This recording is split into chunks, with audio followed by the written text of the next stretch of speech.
Peter Parker has had it rough the past few months, moving away with his wife only to be brought back to New York. But with the return of his greatest foe, Norman Osborn, things have gotten even crazier. With the loss of his brother and daughter, Peter Parker and his wife Mary Jane must cope with their losses.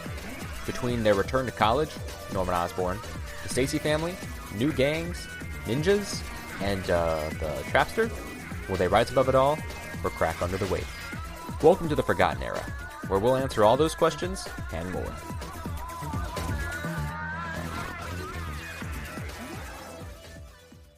Hello, everybody, and welcome back to the Forgotten Era podcast. It's me, Ethan. It's been 2 months since the last time we released an episode, and that one was pretty impromptu, so it's been even longer since a main episode of the show. Unfortunately, Matthew is not able to be with us this episode, but I am once again joined by Zachary Joyner of the Spidey Dude radio network. I didn't even make that type of dad joke, man.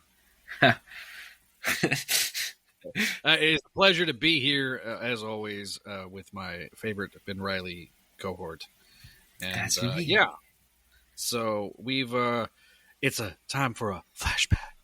Yes, it is. Let's turn the dials back to the flashback month. Yeah, so I guess, what was it, May? Was it May when all these came out? July. The cover date is July, so yeah. July, okay. So yeah, it would be May when they released then. So yeah, May of 1997, Marvel did this giant initiative where every book got to a stop, and they did a -1 issue, and they did a little flashback story for each one. So all the Spidey titles, of course, got one, and we're going to be covering all of them today, which is something that we don't usually do because we don't really cover Untold Tales. But Zach was pretty adamant about including Untold Tales for this one. Yeah, well, here's the thing. Like, if you're going to cover the entirety of the Forgotten Era, like, this is a kind of a thing with this era that's like it's a 1 month. So many books came out that were, and not every book in the line was participating in Flashback Month, but most of them were. The ones that were the notable exceptions, sorry to step all over you, but was Beast and the event. So all the books that were still being published via the Image situation. So like Avengers, Iron Man, Heroes for Hire didn't participate because the Heroes for Hire volume came out. Fantastic Four. So all the stuff that wasn't like being handled in-house was participating in Flashback Month. There was a couple of variants with this too. The only variant that came out though with Spider-Man was actually Untold Tales. So Venom even had a flashback issue. Yeah, I've seen that. Which I didn't realize. Technically, that would have been... and there was also a Venom miniseries going on because it was the 1990s, and he basically had the ongoing of miniseries from like 1992 through like 2000. Yeah. So... yeah, so I mean, so it is involved with the Spider titles. I think the one that kind of has the most like connection is Spectacular because like they actually like used the opening splash page for the next issue. So yeah, but yeah, outside of that, everything is just basically grind completely to a halt, which I think is interesting. So yeah, like I said, we're doing all 5 of the main ones today. So it's going to be Sensational, Amazing, Spectacular, Untold Tales, and Peter Parker. Probably not in that order because I think I just messed it up, but that's okay. Yeah. So I will cover the first 2 books, and then you'll cover the next 2 books because I think Untold Tales came out. So the website that I use to get all this information is Mike's Amazing World, which is always a great resource. Rest in peace, Mike. One of his wishes was to keep the website going, and I'm always appreciative. Yeah, it was the same week as Amazing. So what I can do is just do all 3 of my books, and then we can do the second half with your books. Cool. That sounds good to me. All right. So we're not going to start with Amazing. We're going to start with Sensational. Sensational -1. This actually has the creative team of the book with Mike Gringo and Todd DeZago. So Rich Case is doing the inks on this. So a pre-powered Peter Parker in Here There Be Monsters. We open with Stan Lee on a black and white TV. So that tells you it's the 1960s when Uncle Ben comes down and says, you gotta get to, it's going to be hard for you to wake up in the morning because it'll take a whole room full of alarm clocks that couldn't get you out of bed if we don't take you to put you to bed. That's a reference to Amazing Spider-Man or Amazing Fantasy 15. So finally, Peter gets to sleep, and a ghostly figure appears. It's Stan Lee in a carnival costume. So he's like, Spider-Man is now, but this is then. This is a perilous past when Spidey was a boy. So bright and early the next morning, Peter gets up, and of course, Aunt May is making the wheat cakes. So wheat cakes is being made, and she's like, I see you with those dreadful comic books, you young man. Really, Peter, I wish you would get along with a real book. But, Peter says, look, there's a lot of scientific facts, and they have a lot of vocabulary words that they're giving me in school. And so Aunt May, of course, doesn't like them. So Ben and Peter drive off. They're going to the lake for a fishing trip. Ben's like trying to probe Peter about his friends, which Peter doesn't have any. And so Ben's like, well, who is your best friend? And Peter immediately shoots up and he goes, you're my best friend. So, of course, Peter is lying. He doesn't have any friends because he's a dork at school. So, Stan shows back up and says, I got to make like a narrator here, see? So, we promised you monsters, right? And then all of a sudden, a giant fish monster pops out from the lagoon. And Peter's like, what is that? So they immediately run away, and then we get Groot. I am Groot, monarch of planet X. Some pre-MCU Groot there. Yeah, very, very, very pre MCU Groot, which is like the original version of Groot who could talk in full sentences. So Peter then runs away, and turns out they're trapped, and foolish mortals, you will pay the price for your defiance. When it's Varum creature from his comic books, but he doesn't know why this seems all so familiar. All of a sudden, he starts sniffing away until Ben just decides to grab a tree limb and crack it. Ben and Peter start running for their lives. They get to a cave when all of a sudden it's the Blip, an energy being from another dimension. So he talks about his monoline, the heavy fishing line Uncle Ben uses to trawl for the lake trout down here near the bottom. It's metal and highly conductive. So Peter then throws the fishing rod straight into the Blip, and so he starts to electrocute himself, which electrocutes the water, which kills all of the creatures. Peter's like, no, I can't lose you. Not like my parents. You can't leave me. Not again. And then he wakes up. So, Aunt May's like, oh, my word, what is it here? And it turns out, yeah, he was just having a nightmare the whole time. So, Peter's monster comics get taken away moments later. And then Uncle Ben throws it into the garage, the very top. When we find out who the real villain of the piece is, it is the terrifying, spectacular Nightmare, who gets subsequently knocked out with the racket by Stan Lee in a, I want to say it's supposed to be a Yankees costume, but like he's got a miscolored hat. So, yeah. And that at the end. So, thanks to Stan, Peter no longer has the nightmares. Stan's the real hero. No Spider-Man, obviously, in this book. But what did you think about this issue, my good friend? It's fine. I think we've talked about this one before. I'm not like a big monster comics person, so I think the art's really good. I'm just not too particularly interested.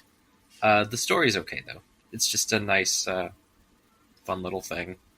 Yeah, it's Harmless. a very much okay. So if you're a student of Marvel's history, this is a big fun romp of like the 1950s monster comics, Yeah. and it's very much in that same spirit. So I have I'm not a huge fan of those books, obviously, but I am a huge fan of Marvel history, and so I love it even more as I've gotten older. Now that, especially, I had no idea who Groot was. If you had told me that Groot would be as popular as he is now, I would have laughed at you. But yeah, this is my first time seeing Groot. I am Groot. So yeah, it's a fun little book. I also like the very ending with Stan, like, now excuse me, I got a little loose end to wrap up. Whack, whack, whack. He literally beats freaking Nightmare to a pulp with that racket and breaks it, which I thought was hilarious. Nightmare being obviously a big Doctor Strange villain. This was my first time reading him in a comic book, so it was kind of interesting. But yeah, great artwork as always. It's Mike Ringo. You can't go wrong with Mike Ringo. And he's a big fan of those old 60s era books, so like it's pretty perfect for this him to do this. Yeah, this is his like wheelhouse in terms of art style. I think that it's a book that if you have not read, it's worth picking up for $1 in the dollar bin or the $2 bin. I don't even know. Like, we used to call it the quarter bin, and I don't know what inflation has caused it to be now. It's more like the $2 bin, $3 bin now, I feel. Yeah, $2 to $3 bin. It's an easy comic to give to your kid and be able to just roll with it. Very harmless fun. Very, very much harmless fun. We then lead to the book that came out the following week. So the first book came out in May 7th, 1997. And the next two books came out the same day, Amazing Spider-Man -1 and Untold Tales of Spider-Man -1. Now I'm trying to locate. Now, these first two issues are actually, or the first three issues are actually on Marvel Unlimited. So you can legally go find those. Otherwise, you'll have to go find them via nefarious means. Did Amazing get one? I didn't even know that. Oh, wait. I'm sorry. Amazing's not on here. I'm pretty sure the only ones that have official releases are going to be Sensational, Untold, and Peter Parker. Those should be the three that do. Which is interesting because every other issue of Amazing Spider-Man is on. Yeah, it's like the one they don't have, along with all those annuals. Yeah, they don't have all the annuals, but we have my Amazing Spider-Man -1. So you gotta go seek this one out. This one is done by Joe Bennett, and it opens with. It actually is the first page of the next issue, which was, I believe, what was the previous month? Let me look. Amazing. This is right in the middle of the Electro saga, so this is like the month before Amazing 425. So the opening splash page is the first page of Amazing Spider-Man 425 with Joe Bennett Spider-Man with Stan Lee's head on it with some weird glasses jumping through the page. So there's a lovely visual for you. Joe Bennett drawing over Steve Scrose's page. Yeah, kind of a weird thing, kind of a unique thing. Two different artists drawing over each other. So we open with Ben, Aunt May, and Peter in the attic, and Peter then discovers comic books. And Peter Parker, the amazing Peter Parker in Where Have All the Heroes Gone? Tom DeFalco is the writer. Joe Bennett is the penciler. Bud LaRosa, I almost say De La Rosa.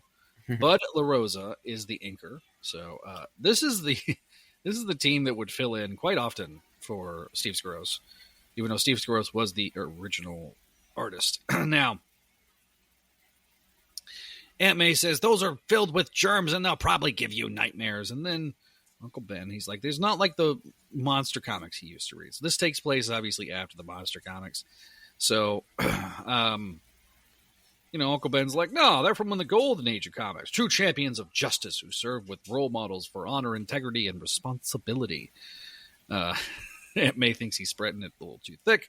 So, Uncle Ben makes a deal with Peter. Peter can have the box of comics if the two of us help clean the attic, and he joins him outside for catch, because Uncle Ben finds his bat, his glove, and his ball. And so we get at the bar with no name, we have Jacob Conover talking with some of his informants. And he talks about, oh man, he keeps sticking me with fluff pieces. He may be the publisher of the Daily Bugle. He wants to be more grim and gritty. Turns out there's a vagrant. And he gets thrown out the window. So we get a meeting with the old Dons. So we have Don Rigoletto meeting with Don Fortunato. And turns out Don Rigoletto is the boss of bosses. And so they're talking back and forth about having a family and stuff like that. So we then get Peter, who is reading his Captain America. And we get Peter dressed as Captain America with the goofiest mask. He's got these Coke bottle frame glasses, right? Because it's young Peter Parker, and so he can't have cool glasses, right? So then they draw Peter's head attached to Captain America's body with Coke bottle framed lenses. Very Kirby-esque, by the way. Very Kirby-esque page. And so then they take the Wizard, the Human Torch, and I can't remember who the other one is that they're homaging here, but definitely homaging the timely era of comics. So Peter's still reading. Turns out Ben walks in with the bat, the glove, says, remember me. We then get to the first meeting of Joe Robertson and J. Jonah Jameson. So they kind of get to talking. We get to the Dons. Turns out Don Rigoletto is kind of getting really frustrated with being, the Don of Dons. All the guys are, fighting. And then this big, giant of a man with his big, giant hands. They'd kill me if they had the chance. You're the only one I can trust. You and snap. It's Kingpin, and he is now officially becoming. Most of them are already on board. Those who aren't men like Fortunato have already been targeted. You will suffer a similar fate if you ever dare question me again. So this is the rise of Kingpin. So Ben throws a heater towards Peter. Peter then swings wildly at the baseball, and Peter falls on his butt. So you have the dichotomy of the old dotting Aunt May, who still looks like she's 95 years old, versus Ben, who's trying to toughen Peter up a little bit. And so they get in an argument while Peter goes inside. They'll head back to the attic. So we get Jacob Conover, who is trying to get into an informant with Don Fortunato. It turns out Conover, nobody's paying attention to Conover, so he can create a diversion. And so he topples over these boxes. Fortunato sits there and shoots everybody in cold blood. Now, if you know what happens next, in the books. This is definitely an important page. So we have Peter, reading about Captain America with the dichotomy of Fortunato shooting everybody in cold blood. So turns out Conover is in his debt. So turns out he's going to take a rather long vacation. And so he is going to be leaving town. So Conover is like shook up, kind of traumatized. He's in shock. And Peter and Aunt May and Ben are walking down the street. Ben gets knocked over, or Aunt May gets knocked over, breaks her ankle. Peter's really pissed off. So, Conover is asking, "Can I have the fluff pieces?" So, and then he takes a real long, nice vacation. So,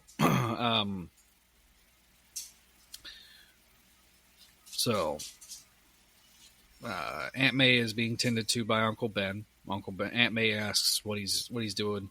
Turns out he's kind of drawing something in the comic book on a page. It looks suspiciously like a prototype web shooter. And so that is the end of the main story. And then we have a special feature prepared with pride because our esteemed editor miscounted the lead story and had 3 pages to fill. So we have Titanic Tom DeFalco, Pat Olive, penciler, Al Williamson is the inker.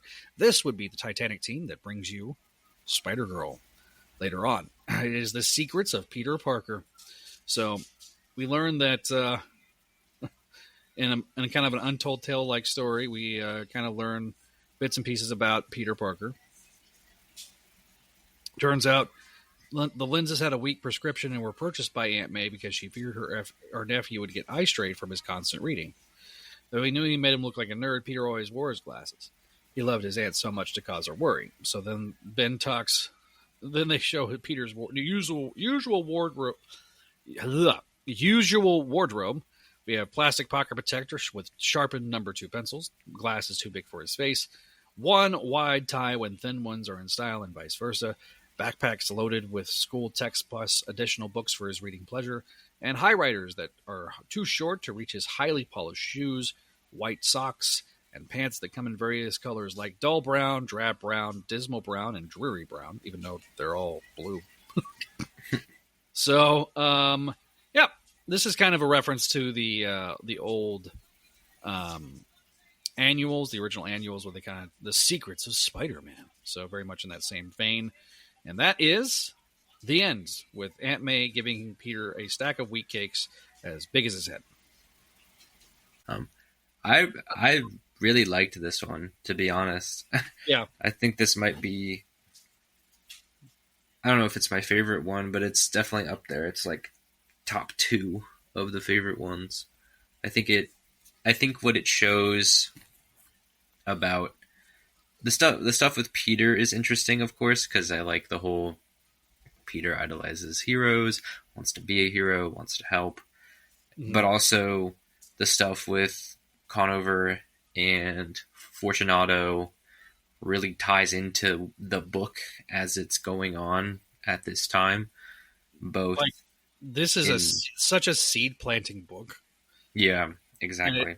It to me, that's a testament to DeFalco saying, okay, well, I got to write this giant flashback issue, but how can I make it work within the realm of my overall larger narrative? Right, yeah. If he's going to be forced to write something, he's at least going to tie it into the story he's telling outside this flashback month. So I think it does a really great job of that, and it's interesting to establish like the first meeting of Robbie and Jonah, and in this specific issue, it's just so jam packed. There's so much in it. It flows really nicely, and even with the the page count of it being 3 pages too short and whatnot or whatever, it's just really great. Really great holdover issue. Yeah, again, it does really good. I also kind of think it's funny that they had to bring in Pat to do those 3 pages. Turns out, I see, like, this is where we find out that the lenses really weren't, like, even though they're Coke bottle frames and Coke bottle like nerdy glasses, them not having a real prescription kind of is something that is interesting to me. Yeah. Again, getting to see and read anything with Pat Olive. Joe Bennett does a good job. I think he does a really good job in this issue. I really like how he's able to switch styles on the fly like that, like on the same page too. Yeah, where it's like that Kirby-esque style, and then it's like, oh, just normal Joe Bennett, all in one little go. It's a testament to talent as an artist. So I'm going to double check this because the Untold Tales copy is kind of wrong on Marvel Unlimited, because I believe there was a backup story. Let me double check. Yeah, there is a backup story. So there's only 17 pages of the of Untold Tales. That's okay. The backup isn't really very important. It's the one that Fred Hembeck did. Listen, you want Little Petey? I'd love to read some more Little Petey. So, yeah, it's a Little Petey story, which I think he did in an annual or stuff like that. So there actually is the variant cover with the Little Petey. It's like Petey and the Adventures of Peter Parker long before he became Spider-Man by Hembeck. So we open with an issue that's written by Roger Stern, penciled by John Romita Sr., and inked by Al Milgrom. Just like an insane cast on this one. Like what a group of people. We open with Stan Lee in a very 007-esque pose. And so we open with a man in a cat suit. It's covered from head to toe. He's spying on this little individual. So then all of a sudden somebody sneaks up on him, and then with a mysterious looking kind of wrist gauntlet has tear gas in it. So he then jumps into the water, very much a spy thriller, and then he gets saved by a mysterious woman in a similar cat suit. Turns out it's the Amazing Parkers, an untold tale of Spider-Man's parents. And then the yacht that he was trying to infiltrate blows up. So we then get to the vacation. Turns out that they were on assignment, and Mary decides that he's going to that her and Richard are going to work together. That they can be, what's better than a married couple on holiday? So Richard, who looks mysteriously like Peter Parker, Mary, who kind of reminds me of Betty Brant a little bit. We kind of get the flashbacks where where we learn more about the work that they were doing with the CIA, which then offshoot of that would be the Agents of S.H.I.E.L.D. And so they were finally getting lucky, and they were trying to take a picture. Turns out these goons were, the camera was rigged. So they're trying to rescue a particular individual, and that individual turns out to be Wolverine, Agent 10. So Mary and Richard eventually fight everything out. They rescue Agent 10, and they have, turns out one of the people that was trying to attack was, what's his name? Who's the guy that's in charge of Hydra? Baron von Strucker. That's who it was. So, Logan sits there and shakes Richard's hand. He goes, "Well, I hope your missus is okay." And the doctor comes in and says, "Yeah, Captain Parker, you need not worry. Your wife's reaction was not uncommon for a woman in her condition. She had fainted. And condition? Well, I'd say she's about a month pregnant. Congratulations, bub." So it turns out this is the first canonical appearance of Peter Parker. Peter Parker in utero. And the very first person to congratulate him is Logan. Now, this has never been referenced again, by the way. At least not in the comics. It has been referenced in the, I believe it was the Sinister Six novels. There's actually an entire prologue of I believe, of the second Sinister Six book, where Logan sits down with Peter in his kitchen and discusses his parents. So, fun fact. If you have not read that, I can highly encourage you guys to go find it. Came out around the same time as these books. So we then have PD, The Adventures of Peter Parker, long before he became Spider-Man, where Peter is asked by Mrs. Watson to pick up a package, but then Flash Thompson sits there and harasses him. Turns out the package that he's trying to pick up, Baron von Strucker is supposed to pick up, and Peter picks up the wrong package, and turns out, it was wrong. And so von Strucker gets turns out the thing that Peter was supposed to get was a giant water pistol. So womp womp. That is the backup of that story. Womp womp in the end. Yeah. So what do you think of this issue? This is probably my favorite because it's like a fun, romp with Richard and Mary. Yeah. I love the cover. I mean, the cover is such a spy novel type thing. The cover's great. I think the artwork throughout the issue is actually pretty great. Yeah, I mean, of course it is. When you have such a all-star team on a book like that, it's kind of hard for it not to look good. I don't know what your opinions of Richard and Mary as spies or whatever is, but I'm pretty indifferent to it. I don't care either way. But I guess if it's going to be a thing, I'm just glad it's well written like it is here. Yeah. Because sometimes when they bring stuff up like that, especially in more recent times with the introduction and eventual forgetting of Teresa Parker, sometimes the spy stuff can just seem like a rug pull.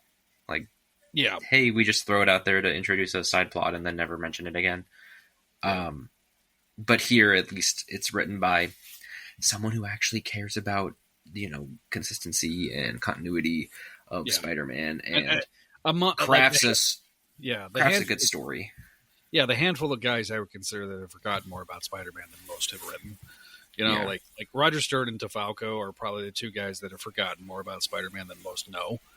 So, for them to write, for Stern to write this story, and for them to bring in John Romita, of all people, to come and do the pencils, I thought was just really great. So absolutely. It's a really pretty book. I do like the inclusion of Wolverine. I think it's a really clever way. If you're going to it's actually have this character, have a mysterious agent, of course, who's going to be alive during this time? It's Wolverine. Yeah. Yeah. And it's actually kind of a tie-in to the current Spider-Man and Wolverine book, if you have not read that yet. Is it? Yeah, I'm not going to read that. So the written by Mark Guggenheim, the thing that opens the first issue is it's revealed that Logan may or may not have killed Richard and Mary. Oh, that's cool. So that's going to be a source of conflict between Peter and Wolverine. So kind of timely. There you go. Call back to this book, maybe. Yeah, exactly. So, I really, really like this book. I think it's a really exceptionally well written book.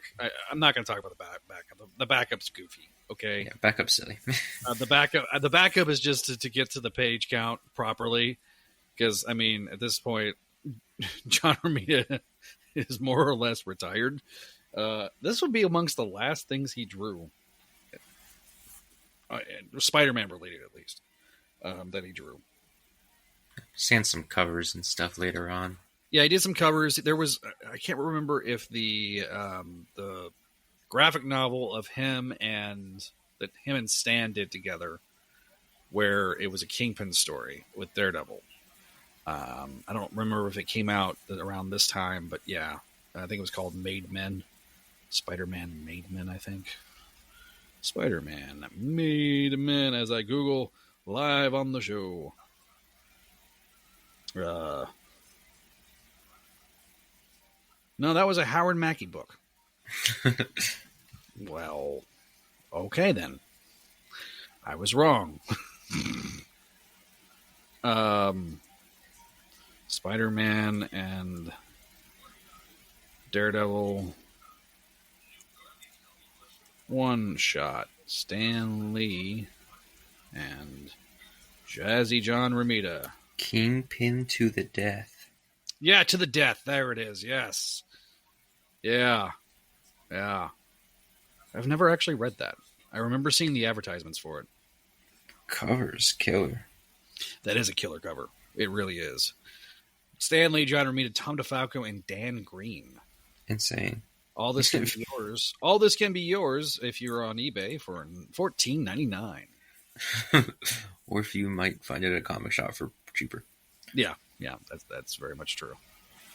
So, or more expensive, depending on how evil your comic shop is. I mean, this is so long ago that even Spider-Fan has a review of it. So, but that's from 2004. But yeah, no, I think this is like I say, all these 3 issues that I've recapped have been pretty decent. I know you're not a big fan of the monster book, which I get, but I think again it plays to the strengths of the artist. The fact that we got the regular, because I consider Joe Bennett the regular artist, right? Well, yeah, I mean at this point he's pretty much just taking over because like Scrooge still has to finish off that fucking Doc Ock story. Dear God. The bonkers way that Doc Ock was resurrected because this is where almost like doing continuity to a fault, where it's like the editorial's like bring back Doc Ock, a story that the death of Doc Ock, by the way, a story that Tom DeFalco himself wrote with J.M. DeMatteis. So he gets told, hey, you got to bring back Doc Ock. And he's like, well, how do I do a resurrection that sort of makes sense within like Marvel continuity? Oh, let's bring in the Hand. Well, and not even that. It's like the computer chip so that he conveniently doesn't remember that Peter is Spider-Man because the backup of his memory is from was done 2 weeks before. Yeah, 2 weeks before he died. Yeah, it's like, oh God, we'll get to that eventually, but it's just ridiculous. But yeah, Scrooge has to finish off that story, and then we get Joe Bennett. So he's pretty much just the regular penciler at this point. He's done more consistent work on this book than Steve has. Yeah. So which leads us to a different creative team here for Peter Parker. Well, I think next is Spectacular, if I remember right. Spectacular was last. Always published last of the month. Was it? Yeah. Well, it was always according to the dates that I have. But that's okay. Oh, wait. Hang on. I could be wrong. Let me double check. Mike's Amazing World. Because it says May 21st for me on Spectacular. And May 29th for Peter Parker. They did flip. That's interesting. July of 95. It might have just been for this month, to be honest. Because you're right. Typically, Spectacular was last. Yeah, it may have just been because of probably the deadline. Yeah, I think the way that these all have been kind of Spectacular is kind of randomly thrown sometimes because of the way that the schedule is. Because 241 was kind of like weird with it because it was technically the end of the month, but also it started Revolutions, so it was a whole thing. But anyway, that one was kind of the. There was a few of those where Spectacular ended up being part 1 and led to like the other one. Like I think it was a 3-part story, and then the 4th one was the start of a new story. They did that a lot during the Clone Saga, or like Spectacular was just like a one-off book, like with 232 and stuff like that. So, oh man, like all right, so I'll let you start your recap, my friend. Yes, so Spectacular Spider-Man -1, That Thompson Boy. It was released, like I said, on May 21st, 1997. Written by All Hail J.M. DeMatteis, with pencils by Luke Ross, inks by Dan Green, and colors, of course, by John Callis. We start our story like all the other flashback books, with Stan the Man interrupting the flow of the normal issues to bring us this tale from the past. On a beautiful Saturday morning at the Parker home in Forest Hills, Ben, May, and Peter Parker are peacefully sitting around their dining room table. Ben asks Peter what he's got planned for his day, but Pete is too occupied by science books. Ben pulls the book away from Pete and insists that Peter go outside and have some fun. Peter then insists that reading is fun for him, and that scientists actually believe people might be able to be cloned someday. Yeah, right. Pete accepts defeat and goes out for a day on the town, with Ben promising to take him to the museum later. After Peter leaves, May and Ben talk about the kind of kid that Peter is. May says she loves Ben and that the best part of Peter leaving is that they have the house all to themselves. Walking through the streets, on his way to check out what new comics are out, young Eugene Thompson speeds past Peter and knocks him over. Flash, his nickname, thinks he can get away with anything since his dad is a big-shot cop, even stealing. We watch as Flash heads to the local baseball field and antagonizes a group of kids, forcing them to let him play. Just as Flash hits his home run, his sister Jessie shows up saying that their mom needs Flash to find their father and bring him home to prepare for work. Flash fights, but eventually accepts the task, but not before telling his sister that he hates her. After searching 2 other bars, Flash finally finds the one that his father is in. There, Harrison Thompson is complaining about his nagging wife and 2 bratty children. Flash gives him the message to come home from his mom, and is hit by Harrison for talking back to him. Realizing what he's done, Harrison profusely apologizes and agrees to come home. On their way back home, Flash and his father run across young Peter Parker, who is making his way home from the library. Flash punches Parker out of the way. Pete just can't catch a break. At the Thompson home, Harrison plays Woe Is Me as his family showers him with compliments to get him out the door to work. Flash's mom offers to make him and Jessie lunch, but Flash runs out of the apartment. Back at the Parker home, Ben sends Peter back out to get his clothes dirty and play with kids his own age. We then cut back to Flash out causing mayhem once again, stealing comics from the corner store as well as drinks and snacks from other kids. He tries to join in on a baseball game, but one of the kids stands up for himself. Flash doesn't like that much and beats the shit out of the kid. Peter makes his way to the baseball field and spectates the game, admiring Flash's talent on the field. A ball comes his way, which Pete almost catches perfectly, until it falls out of his grip. Flash retrieves the ball, and seems to compliment Peter at first, but it was unfortunately a setup for Flash to clown on Peter. Flash returns home to find his father waiting for him. He had gotten a call from the shop owner about Flash's antics and theft. The two argue, and Flash ends up calling his dad a stupid drunk. Harrison doesn't like that, and beats the ever-living hell out of Flash. Later, Harrison comes to apologize to Flash, saying he loves him. Flash agrees to loving him back, but how could he not? His father is a bipolar mess. Back in Forest Hill, Peter sits thinking about how Flash's life must be perfect. Ben apologizes to Peter for making him feel incomplete, and he makes it up to him by seeing a new sci-fi flick that Pete's been wanting to see. On the way home from the movie, Flash sees them out the window. He admires Ben and Peter's relationship and hopes Peter knows how lucky he is to have it. The end. So, what a fucking sad book that was. Pretty typical of Mr. DeMatteis.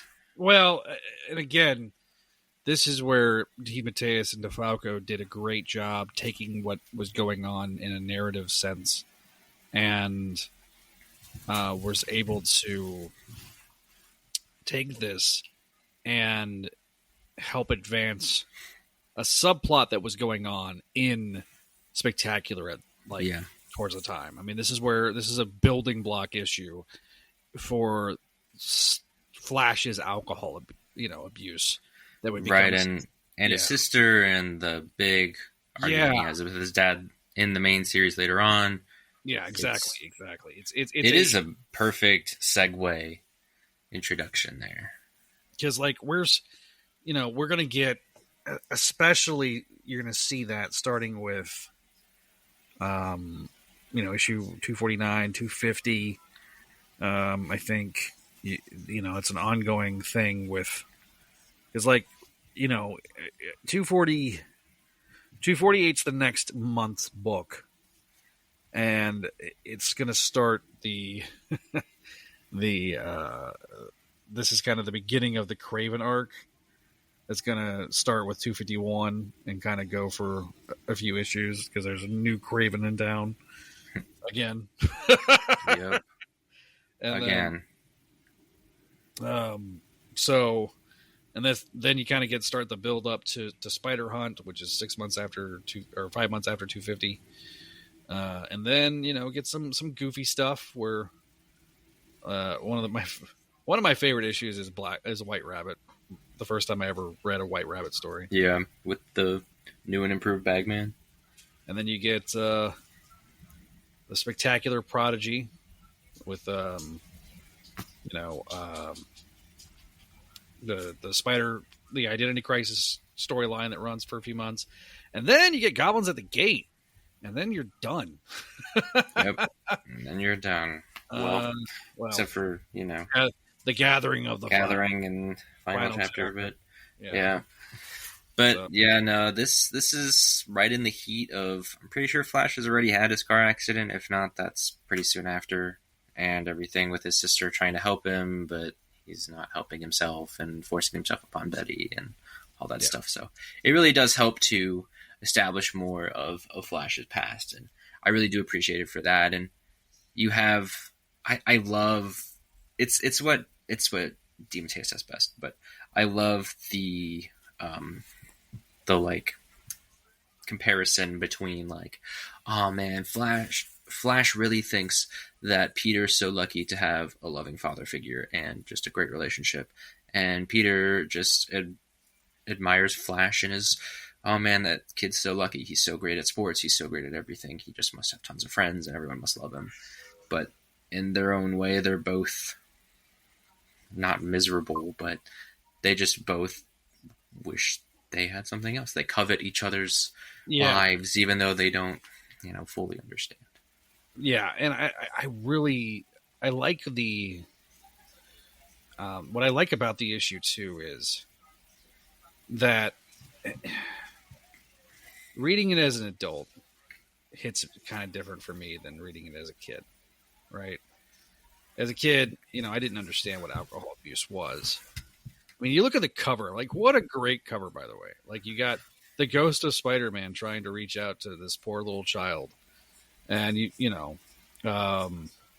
although I am slightly disturbed by this version of Stan Lee popping out of the page because like the proportions are all wrong. It's like bobblehead Stan Lee on this one. But like the envy that he has that, he has two loving parents. Meanwhile,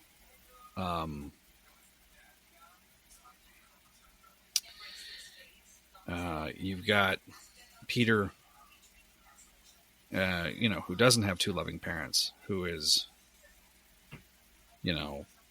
being raised by, a surrogate set of parents. And, the whole thing.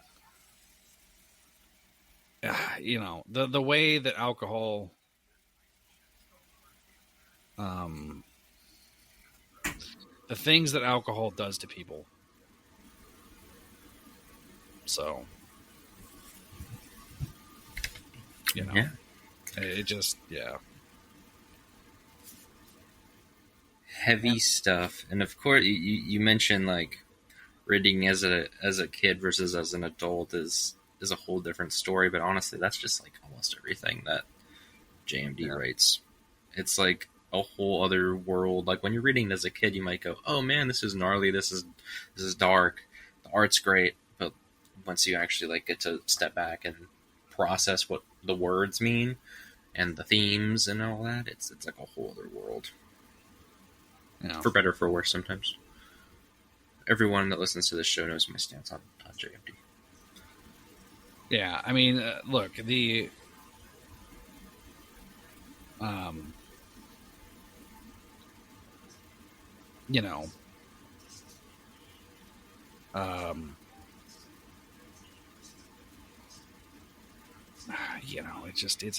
a hard issue to read as an adult,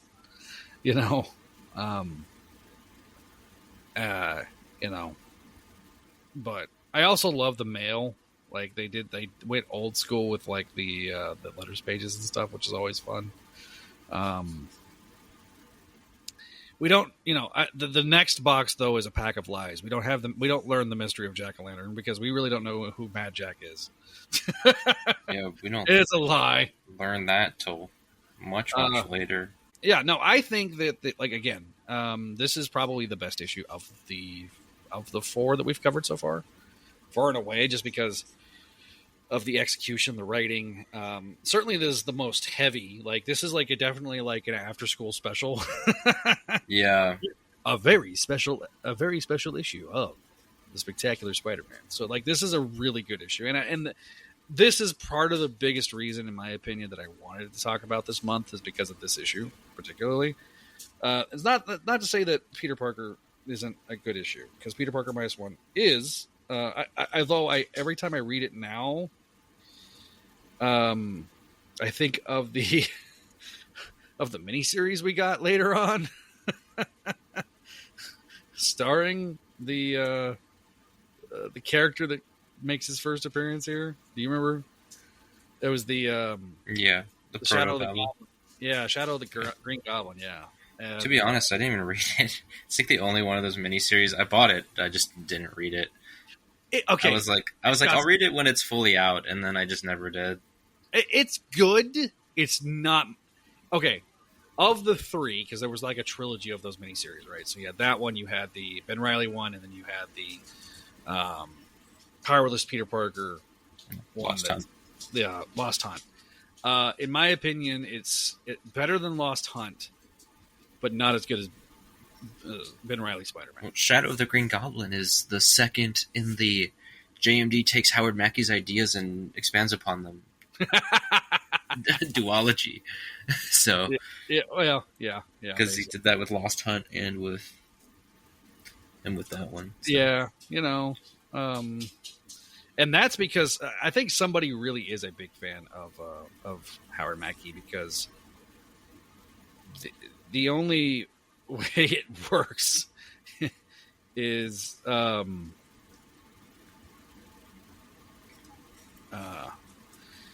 because like the editor kind of gave him the idea. Yeah, I guess probably Danny Chasm probably did all 3 of those. I don't know. Yeah, if he did Shadow of the Green Goblin, but I know he did the other 2. Yeah, he did all 3. Gotcha. Danny was the one. Danny was Makes the one sense, that kind of put the idea in his head. He's like, hey, if we're gonna do a Green Goblin story, why not do a Green Goblin story that stars, this proto Goblin that we've only seen. Did show that he survives at the end. Spoiler alert. So yeah. Oops. That's all right. We'll get into it right now. All right, let's get into it right now. So, Peter Parker, Spider-Man, -1. I hope you like Peter Parker, because he's in this for a single page. A prelude in red. And not even a full page, by the way. It's just like a little panel. May 29th, 1997, written by Howard Mackey, pencils by Dan Fraga, who is filling in for JRJR. Scott Hanna inks, and Greg Wright colors. At a family cookout, brothers George and Arthur Stacy bicker with each other about Arthur's obsession with conspiracy theories. Arthur warns George of the incoming explosion of mutants in New York. He thinks George could possibly tie a mutant to the series of serial killings in the area, but George refuses to believe in the idea of their existence. Well, he's going to get proven wrong. Both brothers' pagers go off at the same time, and they head out to answer the call. George was called by his sergeant to Osborne Industries, where a strange man was seen on the premises and entering the building after attacking police officers. George asks why the officers haven't already made their way into the building, and they reply by saying that Norman Osborn is not letting them. Norman doesn't want anyone going into the building unsupervised, and is having a private security officer escort them through, someone George may find very familiar. Once inside the building, George and the new head of security, Arthur, begin their search for the perpetrator. It's then when an officer is brutally attacked. George and Arthur split off from the group to find the attacker, when Arthur is then attacked. George shoots the shadowed attacker 6 times, and he is still able to escape. Arthur is hellbent on getting George to accept the idea that the attacker may be a mutant, but George refuses. There has to be a logical explanation. George later finds the ID of a Mr. Van Adder at the scene of the chaos, and decides to confront Osborn about him the next day. Norman doesn't appreciate the confrontation and tells Arthur that Van Adder was a disgruntled employee and tells him to can his research. It's also in this scene where we get our Peter Parker cameo. Pete is with May and Ben observing all the great science-ness when Norman approaches and makes hints that they could be fierce competitors in the future. Imagine that. That night, Norman is strolling through Strom's old laboratory. He's been unable to decipher and find Strom's notes, leading to haphazard experiments. Just then, Van Adder appears and fully reveals himself. His skin now turned red with a monstrous appearance. Van Adder is unable to return home to his family. He has no job, no life, and Norman is to blame. But, Osborn being Osborn, refuses to take any accountability for his actions. He then injects Van Adder with more of the serum against his will. In Norman's personal quarters, Arthur is sifting through Van Adder's files, finding he was never let go, as Norman said he was. Just then, Norman walks in and fires Arthur. Back at his home, Arthur's wife tries to confront him. Not confront him, Jesus Christ. Comfort him. She wants to comfort him. Arthur thinks about calling George for help, but quickly dismisses the idea. Just then, headlights come towards his window and shots are fired into his home. He jumps to protect his wife, calls George, and vows that Norman will be brought down that night. Arthur guns his way back into Osborn Industries and is met inside by George. George confirms that the shooting was gang-related and that they had the wrong house. Arthur refuses to believe that Osborn isn't behind it and tells George that he has him fooled like all the others. Just then, they hear a scream and follow it to the office. The proto-goblin, Van Adder, is attacking Norman. Osborn hires Arthur back, and he and George attempt to subdue the monster. Arthur doesn't wish to help Osborn, but George convinces him otherwise. They use the classic table method, one goes high, the other goes low, to knock Van Adder out the window and into the river. Outside, George is taken away on a stretcher because of injuries he sustained. Norman explains his twisted version of Van Adder's story, claiming that he was the one experimenting on himself and transformed into the goblin. He then tries to make amends with Arthur, who simply just walks away. Later that night, Norman finally finds the notes he's been looking for hidden in Strom's desk, and it will help him develop the goblin serum. The book ends with a Stanley outro and proof that Van Adder survived. The end. So, that was Peter Parker -1. Yay! There's a few notable things in this book. We see Gwen Stacy's mom, like, very far away. We see Jill and Paul Stacy very far away. So canonically, those are their first appearances. And we also find out how George got injured in the line of duty. It's protecting Norman Osborn, which is kind of wild. Damn, Osborn just knows all those Stacys. Yeah. Yep. So I think it's really very ironic that he and George were friends, and then he ends up killing his daughter. Yeah, well. Wah, wah, wah. Yeah, there's almost more Peter Parker on the cover than there is. Yeah. There's more central focus on Peter Parker on the cover than there is in the entire book. But Yeah. again, we want to talk about how they're tying into things or whatever. Norman's about to become a huge part of Peter Parker, and Arthur Stacy is a huge part of Peter Parker. Mm-hmm. So again, it kind of works. It's definitely not as intertwined as Amazing and especially Spectacular, but it is focusing on characters that we're going to be seeing a lot of pretty soon. Yeah, and what's fun about this is like, this is the first time we've seen Norman in a comic book since Spider-Man 75. So Peter Parker Spider-Man 75. So right. You know, and then of course he shows up a few months later in Spectacular. But spoilers. But yeah, so kind of the build up to issue 250 without really people realizing it.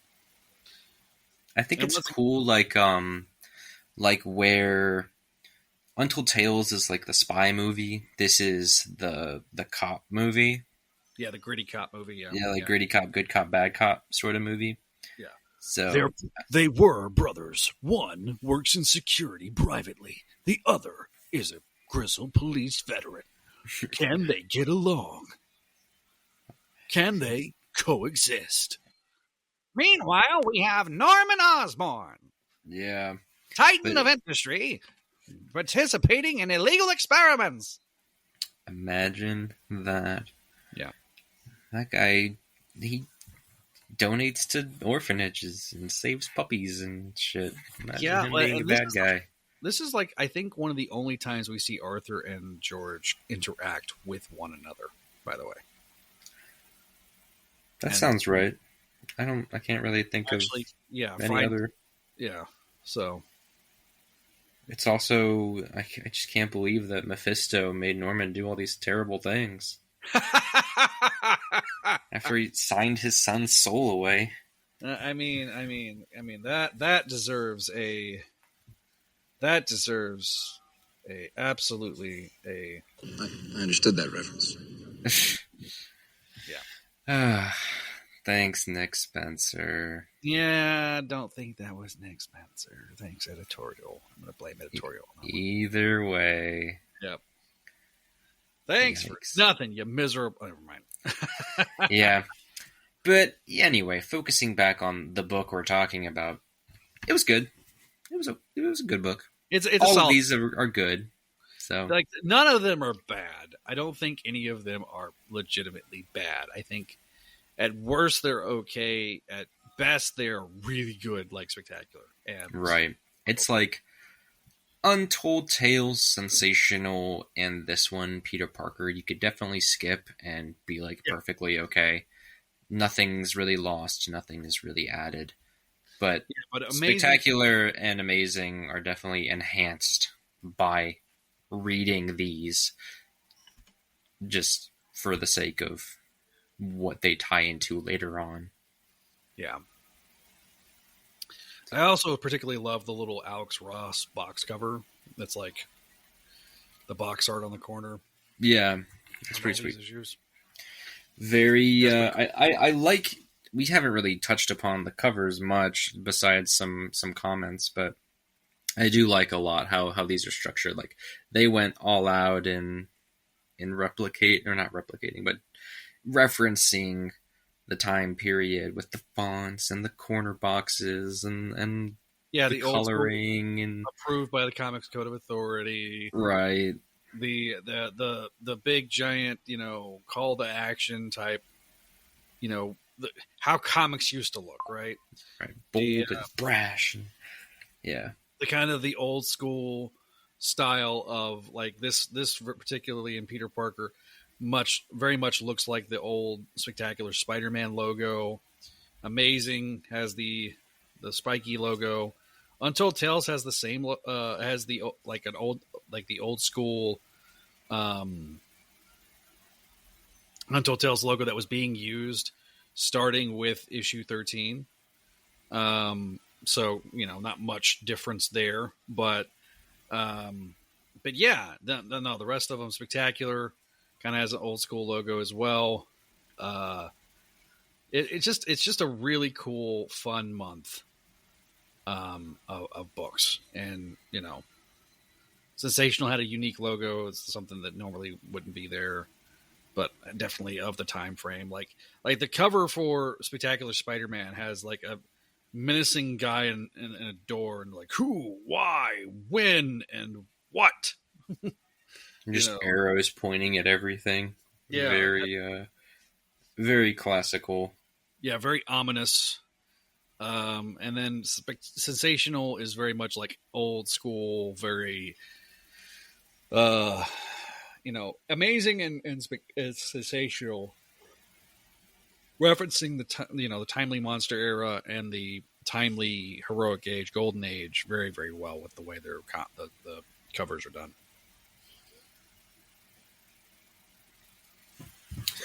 And I guess that'll do it for the books. Yeah, man. Kind of wild that we got an hour of discussion on this one. Yeah, but I honestly thought it would be a little bit longer since it's 5 books, but when you really come down to it, there's not a lot of substance and there's not a lot to talk about. So Yeah, it's very it look, makes it's very sense. missable. Yeah, in terms of the grand narrative, again, we've said it multiple times in this episode, but Spectacular and Amazing are worth going back and reading if you're doing a read along with this stuff. The rest of it, you can kind of skip. It's not essential. Overall, definitely a fun month. I'm excited whenever the next episode can be done to get back into the actual books, because I mean the last two that I've done have been pretty unrelated overall, because the last one I did was the Tom Lyle Spectacular, and now this is this. It was the Tom Lyle Venom Agenda one shot. Yeah, I did the Venom Agenda one shot, and then the two-parter with the annuals, the Amazing Annual by Stern, and then the Untold by Busiek. Yeah, the one with you're talking about the one with the date with Invisible Girl?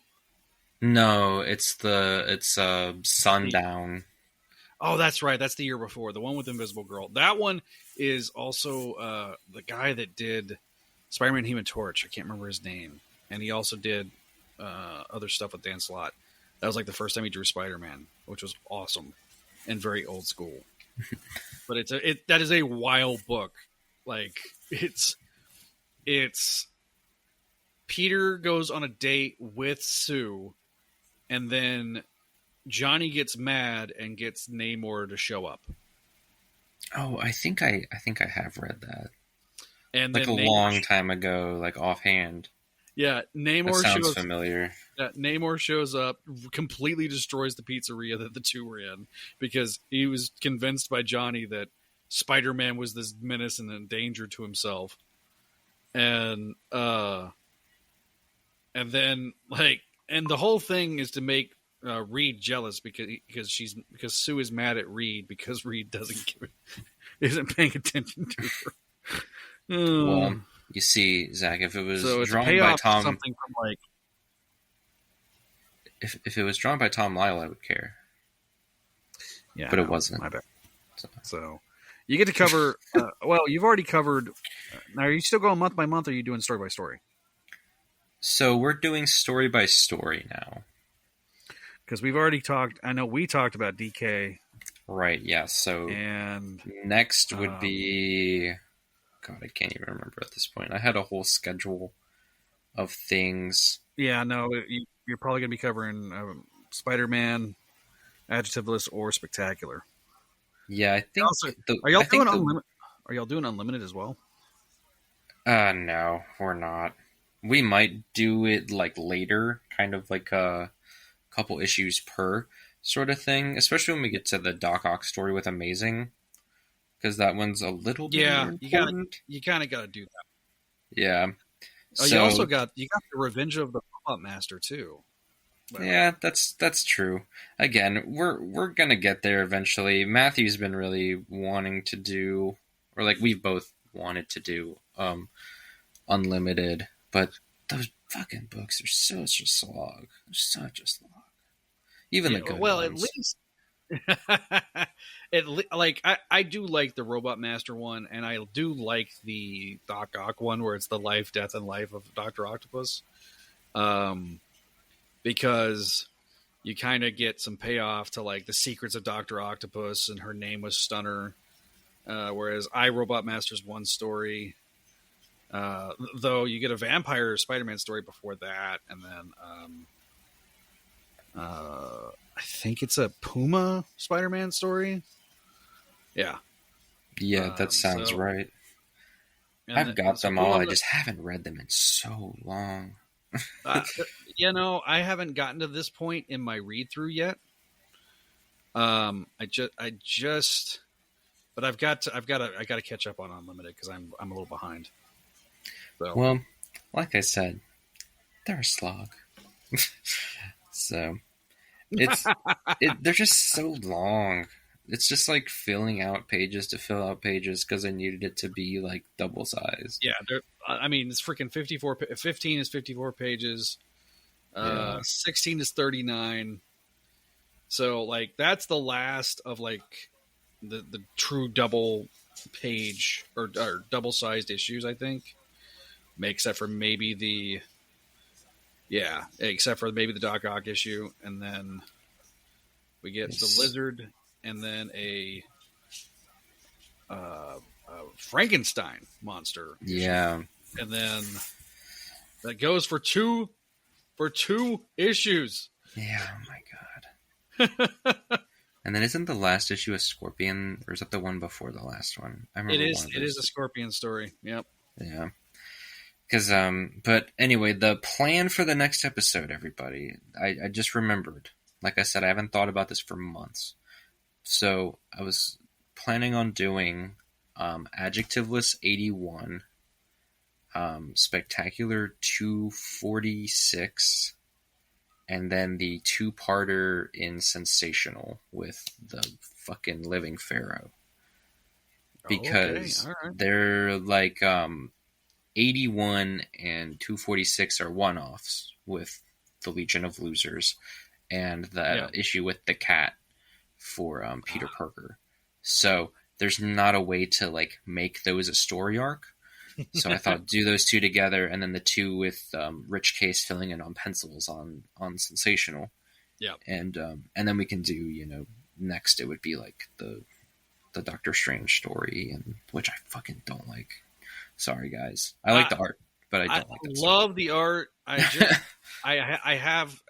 What I've been doing is I've been reading a lot of like Sensational since it's on Unlimited. I've read a lot of Amazing. I got to catch up on Adjectiveless, Unlimited, and Spectacular. So once I get through that point, I will probably. My goal is to get everything up until like the month of 250 read, and then get the back half of the run, and finish out Volume 1, and then start on Volume 2. Woohoo! One of these days we'll get to Volume 2 on this show in the next 15 years. Yeah, well, I'm happy to help. Happy to have been here. Happy to have you. Yeah. I much appreciate it. It has been I way miss too you, long. Matt. Yeah, I do too. I don't know if he will be joining anytime soon.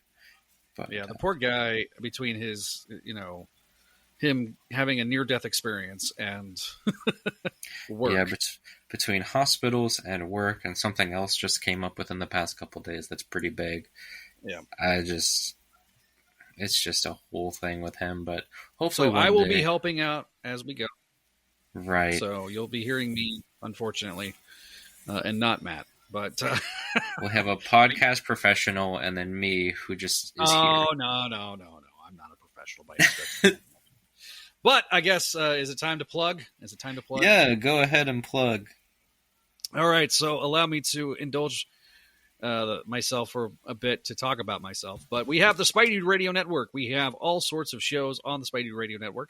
I'll mention the shows that I am not the host of, like the Spectacular Radio Show, which is a show all about the Spectacular Spider-Man animated series.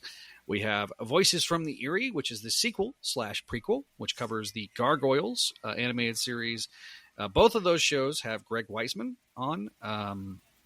Weisman was on every odd-numbered episode of Spectacular Radio, and he's on nearly every episode of Voices from the Eerie.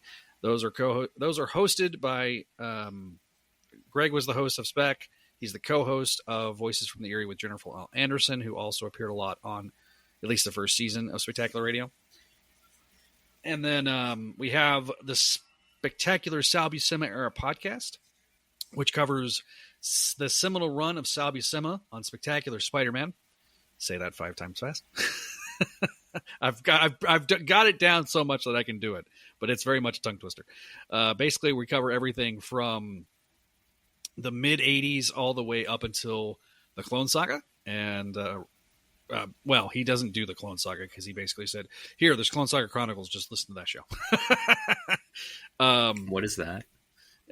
So Clone Saga Chronicles is the flagship show of the Spidey Radio Network. It was the show that started it all. It's the only reason I know Zach exists. Yep. That's the only reason a lot of people know I exist. It's fine. So Clone Saga Chronicles did it, and Spectacular Radio are part of our Vault series. And then we have Amazing Spider-Man Classics, which goes through Spider-Man from the beginning. We have the first volume, which was John Wilson, Donovan Morgan Grant, and Joshua Labin-Bertoni talking about Spider-Man from the beginning with the rotating cast of guest stars. And then we kind of rebooted. We did what typically happens with Amazing Spider-Man and rebooted with Jack and Javi Trujillo. So Jack and Javi, they go through and are a father and son duo. You know, Jack has always grown up with Spider-Man, but never really went back and reread those original issues. So, and Javi has done that multitude of times. And then we have Make My Mayday, the show all about Spider-Girl and her world, hosted by myself and Kelly. Kelly and I have chronicled all of the MC2. So Pat Olive, a name we mentioned earlier tonight, and Tom DeFalco, and Ron Friends. A lot of that goodness. We've covered every single appearance of Mayday up to this point, and now it's going to be kind of sort of winding down. I mean, we've got some ideas. We're going to be doing basically a show quarterly now. It's going to come out a few times a year, just because we've just ran out of content.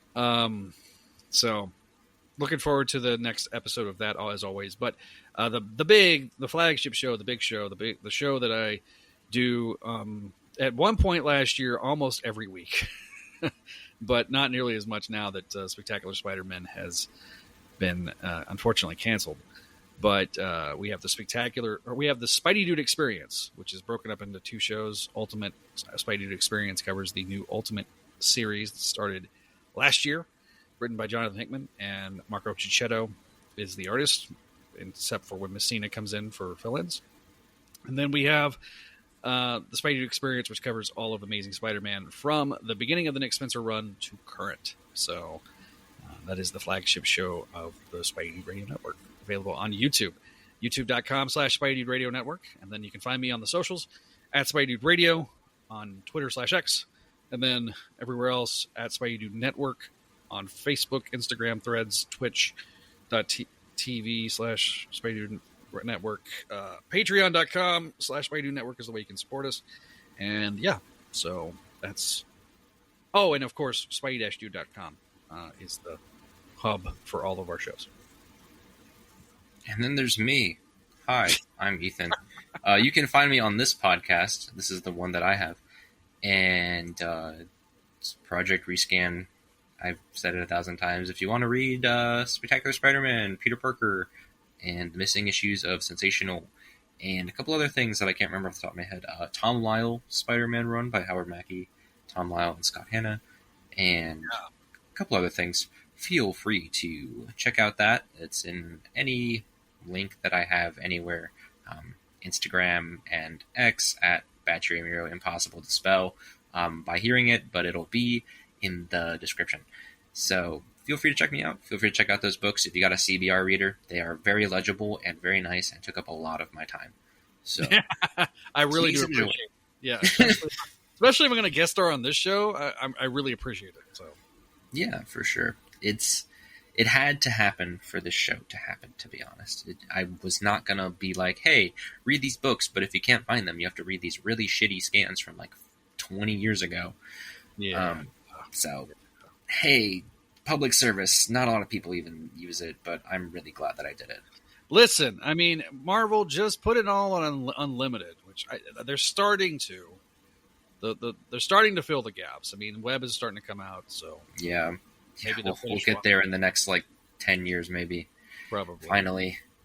But other than that, Scarlet Archives, that's another thing. All Ben Reilly all the time. That's all I care about. Listen, so. He puts my Ben Reilly fandom to shame. So, which is very hard to do. That's, yeah. I like him a little bit. Just it's kind of crazy that that's just my thing now. Is I have random people sending me links all the time to things. It's like, have you seen this? Have you seen this? Have you seen this? Have you seen this? I'm like, yes. Yes, I have.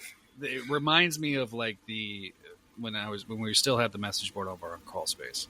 I'd get anything that was clone related, I immediately got sent.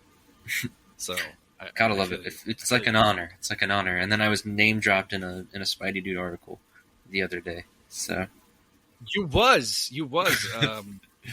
So godforsaken San Diego Comic-Con exclusive.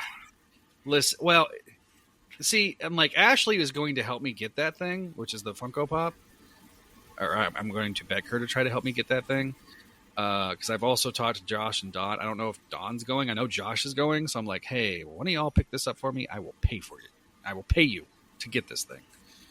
So, because like, I don't care about Funkos, but like the fact that they finally did a Spider-Ben, I'm just like, yes, please. Exactly. Like, I hate Funko Pops, but if I can find one on the secondary market for cheap enough, I'm going to buy it. So, but anyway, that's the show. Thanks for listening. Thank you for being here. If you came back, I know that there's quite a few people that reach out to me on social media semi-regularly to ask about the show and how things are going and whatnot. So I really appreciate everybody that cares, because sometimes I find it hard to care myself. But buddy, I'm gonna keep you going because you done stole my ideas. So you got now you got to finish the damn thing. I can't let it die, or it'll be all for nothing. You're gonna have. Yeah, exactly. You can't let. I will not let you let it die. I will not let you or Matt let it die. Well, I appreciate it. Any help I'm happy to take. Anyway, we will catch you next time when we do that weird amalgamation of books I said earlier that I'm not going to repeat because I don't want to. And have a good one.